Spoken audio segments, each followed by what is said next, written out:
on this episode of The Ryan Vet Show.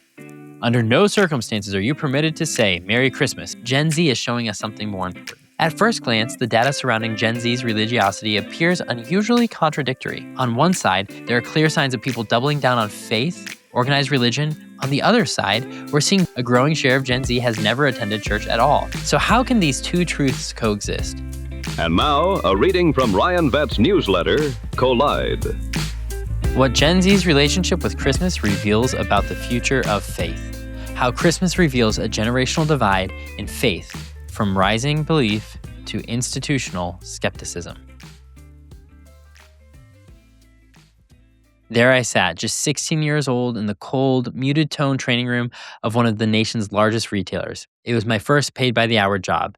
A TV sat on a rolling cart, and a video had just wrapped up as a jolly old man in a red shirt, no, not Santa, just our trainer, continued to discuss special instructions around, quote, this time of year.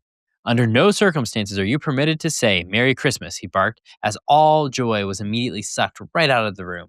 A study dating back to 2010 showed that just 49% of Americans believe businesses should greet customers with Merry Christmas rather than something more generic.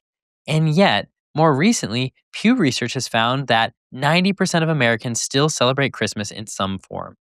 Let that sink in. 9 out of 10 Americans celebrate Christmas, but for more than 2 decades, fewer than half have felt confident that saying Merry Christmas in public spaces was appropriate. Even more interesting, in our increasingly polarized culture where nearly every issue feels like it demands a side, today in 2025, 52% of Americans say it actually doesn't matter how stores greet customers at all. I'm not here to reopen a war on Christmas debate or to argue about preferred holiday greetings. Instead, I want to narrow in on something far more interesting. I want to talk about Gen Z and religion.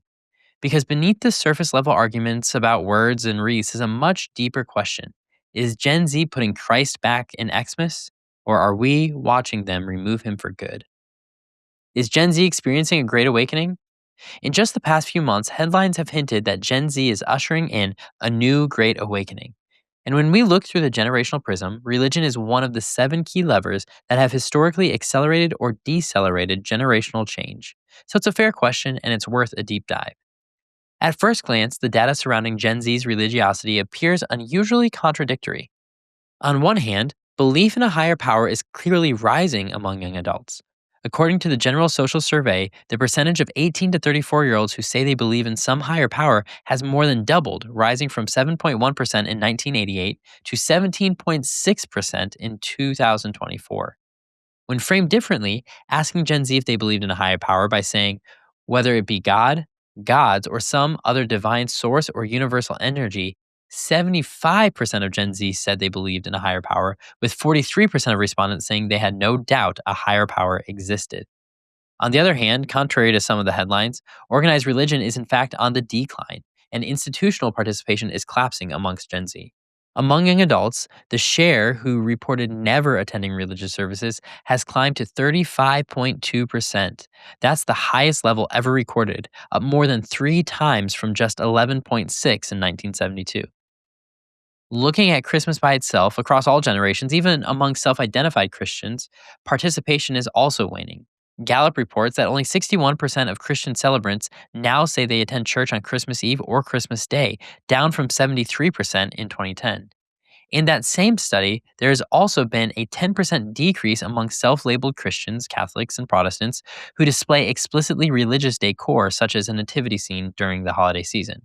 At first glance, this reinforces the idea that Christianity is simply fading, but the story is more nuanced. Among Gen Z individuals who do attend church, we are actually seeing signs of increased commitment.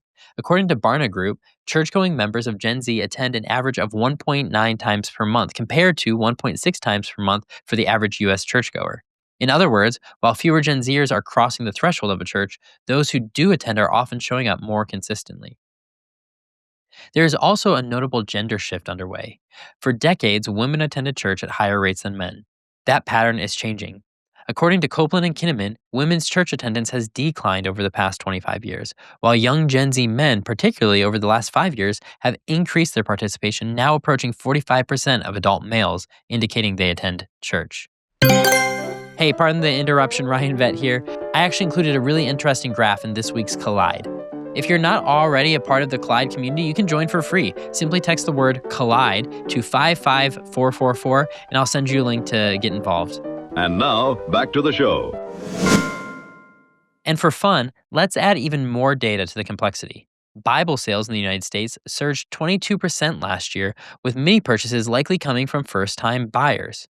So, how can these two truths coexist? How can belief and engagement increase for some while overall participation declines?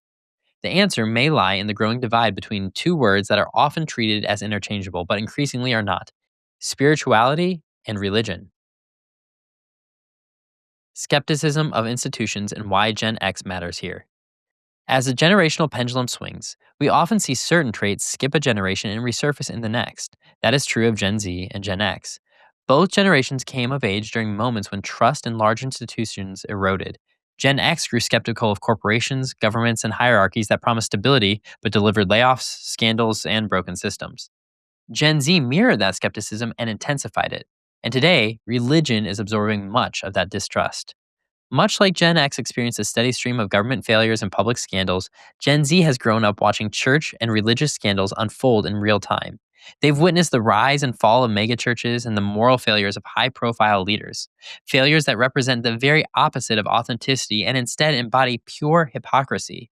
They've seen pastors accused of misusing funds while wearing expensive outfits and traveling on private jets. Accounts like App Preachers and Sneakers, a popular social media presence, amplify this perception by highlighting evangelical leaders wearing thousands of dollars worth of clothing and shoes when they're preaching from their stage, reinforcing the growing narrative against organized religion. Big evangelical movements, large denominational structures, and even the megachurch model that resonated so deeply in the late 1990s and early 2000s now feels overly produced to many in Gen Z. Where older generations experience these environments as welcoming and energizing, Gen Z often experiences them as performative. At the same time, Gen Z longs for authenticity, perhaps more than any generation before them. They live in a world saturated with filters, fake news, algorithms, and now AI generated content. As a result, they are unusually sensitive to what feels real and what doesn't. Alongside the desire for authenticity is an equally strong appetite for information, data, and knowledge. With answers available instantly, Gen Z has grown up believing that truth is searchable, verifiable, and deeply personal.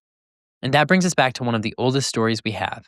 In the opening pages of the Christian Bible, humanity's fall isn't rooted in pleasure or power, but in the pursuit of knowledge. Adam and Eve ate from the tree of the knowledge of good and evil because they wanted to possess knowledge like God. There was definitive right and definitive wrong, good and evil. It's the same kind of absolute truth that Gen Z longs for today, even as they search high and low for where to find it. Spirituality without institutions. If Gen Z's skepticism of institutions explains what they are stepping away from, it doesn't explain what they are stepping toward. Gen Z is engaging in spirituality, but often outside the traditional religious frameworks. Practices like meditation and mindfulness are rising in popularity. Civic Science reports that 8 out of 9 Gen Z individuals who have tried meditation say they like it and continue using it, often as a form of emotional regulation or self care. Nearly half of Gen Z, 41%, engages in some form of mindfulness or meditation on a regular basis. Importantly, though perhaps unsurprisingly, peer reviewed research shows that Gen Z frequently frames spiritual practices as mental health tools rather than as actual belief systems. A 2024 scoping review published in the Interactive Journal of Medical Research found that spirituality among Gen Z is commonly defined in terms of grounding, self connection, and emotional well being, often detached from doctrine or institutional authority. In other words, spirituality hasn't disappeared, it's been recontextualized. A closing: what this year has revealed. Over the past year, I've written more than 55,000 words to you here in my weekly Collide essays.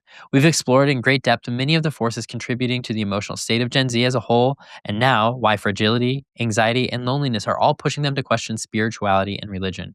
We've examined what has shaped this generation's values and ideals, what's shaping Generation Alpha and soon Generation Beta, and we've looked back at millennials, Gen X, and baby boomers along the way. If you've been with me on the entire journey, thank you. This piece isn't meant to stand alone, it's meant to pull these threads together, specifically as we talk about religion. Religion is one of those 7 key indicators that helps us anticipate generational movement. When you zoom out, the question isn't really whether you're allowed to say Merry Christmas or Happy Holidays. That debate, as loud as it has been, is mostly noise. The real signal is underneath it.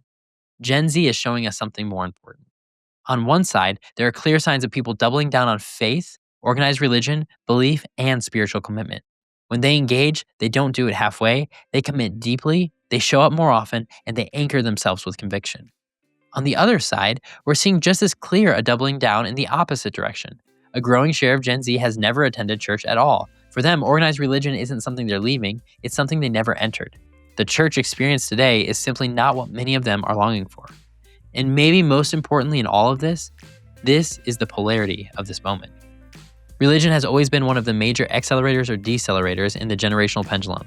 It has often been a taboo topic, but it is an important indicator of culture and society.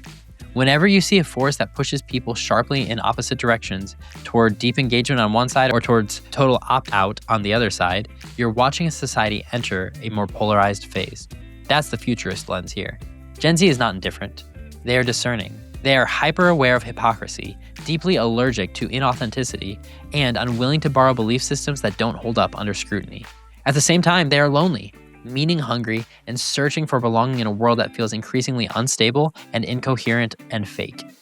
When belief makes sense and when it's lived, not staged, many will move towards it with intensity. On the contrary, when belief feels performative or inconsistent, others move away just as quickly and write it off for good.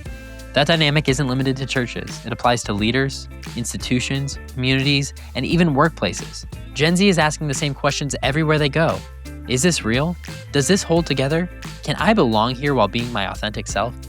So whether you say Merry Christmas, Happy Hanukkah, Happy Holidays, or nothing at all, that's not the defining crossroads of this moment. What's worth paying attention to is the increasingly polarized expression of religion within Gen Z. As we know, when friction shows up in one of the 7 pillars of generational change, momentum builds. That tension often spills over, accelerating shifts across the rest of the pendulum. Thank you for listening to this reading of Collide. Until next time, I'm Ryan. Thanks for tuning in to The Ryan Vett Show. Be sure to subscribe, comment, and like this episode. Plus, share it with someone who needs to hear it.